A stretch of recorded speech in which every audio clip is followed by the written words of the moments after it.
Naghain na ng diplomatic protest ang Pilipinas laban sa panibagong panghaharas ng China sa ating mga barko sa West Philippine Sea, kung saan nag-deploy pa ang China ng kanilang barkong pandigma.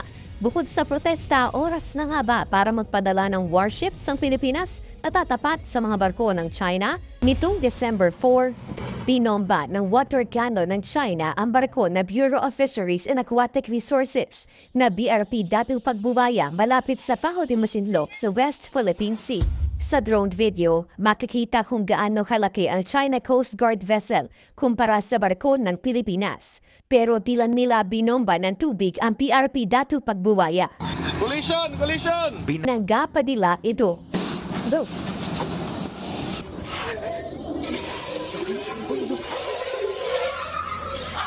Sa kauna-unahang pagkakataon, binundutan din ng People's Liberation Army Navy o barkong pandigma ng China ang mga barko ng Pilipinas. Ilan lang yan sa mga insidente na panharas ng China kamakailan, pero hindi raw magpapatinag dyan ang Pilipinas. Will not deter the Philippine government in deploying our government vessels to support the security and safety of our Filipino fishermen.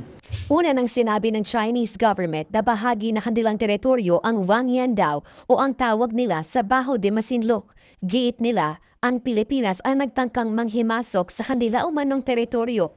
Pinalaga naman niya ng Philippine Coast Guard. Alam naman natin na sila mismo ang nagbabiolate ng UNCLOS. Sila mismo nagtitrespass ng ating exclusive economic zone. Na yung nag-deploy na ang China ng barkong pandigma sa West Philippine Sea, magde-deploy na rin ba tayo ng sarili nating warship? Sagot ni PCG spokesperson for the West Philippine Sea, Commodore G. Tariela.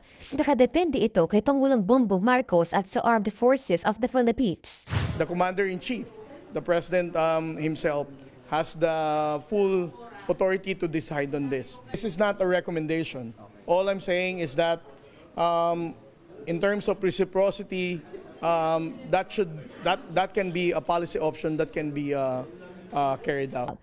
Iginiit din ng opisyal na dapat palakasin ng alyansa sa pagitan ng Pilipinas at iba pang mga bansa kabilang ang Amerika. Naghain na ng panibagong diplomatic protest ang Pilipinas laban sa China matapos ang panibagong pangharas ng China sa Baho de Masinloc. Sumatotal, umabot na sa 6 na po ang inihaing diplomatic protest ng Pilipinas laban sa China ngayong taon at halos 200 mula nang magsimula ang administrasyon ni Pangulong Bongbong Marcos.